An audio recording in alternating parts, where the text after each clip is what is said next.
প্রবাসী কর্মীদের ভ্রাতৃত্বের বন্ধনের পাশাপাশি কর্মব্যস্ততার মাঝেও একটু আনন্দ ও প্রশান্তি দিতে সৌদি আরবে বাংলাদেশি কয়েকটি প্রতিষ্ঠান আয়োজন করে বার্ষিক মিলন মেলার। সেখানে খেলাধুলা, নাচে গানে আনন্দে মেতে ওঠেন কর্মব্যস্ত এইসব প্রবাসীরা। এর মধ্য দিয়ে প্রবাসেও একটু হলেও প্রশান্তি খুঁজে পান তারা।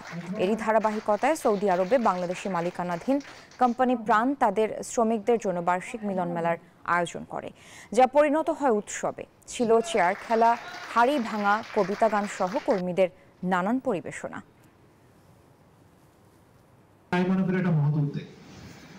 আশা করি আগামী বছর আমরা মোটামুটি জেদ্দা, আমি বললাম জেদ্দা রিয়াদ মোটামুটি ভালো অবস্থানে আছে। আগামী বছরে যাতে আমরা আমাদের অবস্থানটা আরো ভালো করতে পারি এবং আশা করি আপনারা ভালো করবেন।